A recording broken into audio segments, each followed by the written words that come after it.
মধ্যে আমি বিশেষকৈ ডিব্ৰুগড়বাসী হিচাপে অতি মৰ্মান্তিত আৰু লাজ পাইছোঁ। বিশেষকৈ ডিব্ৰুগড়ত যি মানৱতা যি ভুলুণ্ঠিত কৰিছে, ইয়াত বিশেষকৈ আজি ডিব্ৰুগড় বাণীপুৰ ৰেল ষ্টেচনৰ একেবাৰে ৰেল গেটৰ সমীপতে যিটো এটা বেবী পৰিত্যক্ত অৱস্থাত আমি দেখা পাইছোঁ।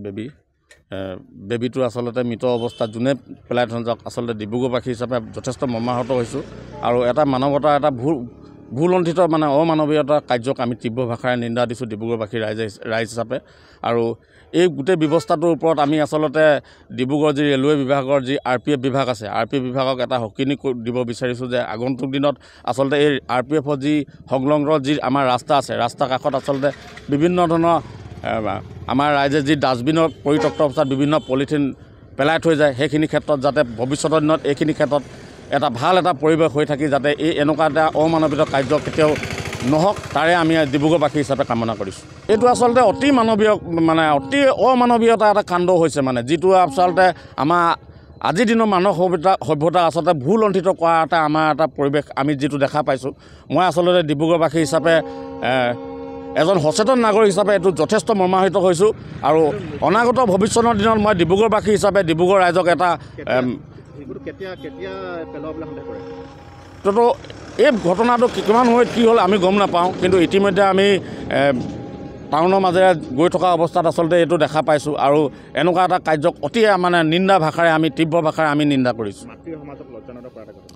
ডিব্ৰুগড়বাসী মাতৃ সমাজক সঁচাকৈ এটা লজ্জিত কৰিছে বুলি মোৰ আজি ভালদৰে অনুভৱ হৈছে। আৰু ভৱিষ্যতৰ ক্ষেত্ৰত যাতে এই বস্তুত আমাৰ ডিব্ৰুগড়বাসী ৰাইজ আৰু মাতৃ সমাজো যাতে সচেতন হয়, সেইখিনি ক্ষেত্ৰতে আচলতে এই কথাষাৰে মই আজি ডিব্ৰুগড়বাসী ৰাইজৰ আগত ব্যক্ত কৰোঁ।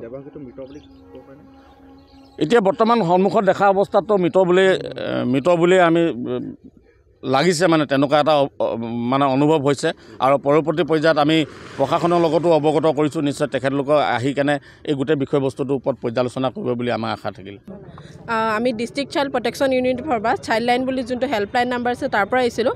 আমি ইনফৰ্মেশ্যনটো পোৱাৰ লগে লগে আহিছোঁ। আহি দেখিছোঁ বাচ্ছাটো ইয়াত ঢুকাই আছে। হয়তো ঢুকুৱা ভাগেও পেলাব পাৰে, নহ'লে ঠাণ্ডাটো ঢুকাব পাৰে কেঁচুৱাটো। যিহেতু এতিয়া ঢুকালে আমাৰ পুলিচক ইনফৰ্ম কৰা হৈছে অলৰেডি। তেওঁলোক আহি বাকীখিনি যিখিনি প্ৰচিডিউৰ তেওঁলোকে কৰিব। আৰু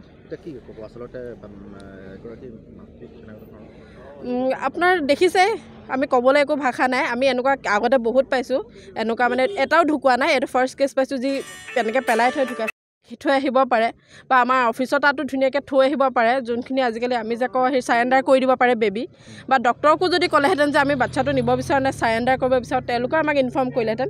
কিন্তু এনেকৈ পেলাই থৈ যাব নালাগে। বাচ্ছাটোৰ গাত পৰুৱা বগাই আছে। বাচ্ছাটো একো কাপোৰ কানি পিন্ধা নাছিলে, যদিও ঢুকুৱা নাছিলে পেলাওঁতে, সি ঠাণ্ডা ঢুকাইছে। মেডিকেলৰ আপোনাৰ নাড়ীটো কাটি মেলি যোনটো ক্লিপ লগোৱা হয় সেইটো লাগি আছে। ডাইপাৰ পিন্ধাই দিয়া আছে। আপোনাৰ চেলাইন দিয়াৰ হেৰিটো লাগি আছে, ষ্ট্ৰিপটো লাগি আছে। তাৰপৰা হাত মোজা সেইবোৰ পিন্ধাই থৈ দিয়া আছে। কিন্তু বাচ্ছাটোৰ একো তেনেকুৱা মেডিকেলৰ আমি একো পোৱা নাই। কিন্তু সেইটো মেডিকেলৰ হেৰিয়ে জন্ম হোৱা হয়, ঘৰত জন্ম হোৱা কেঁচুৱা নহয়।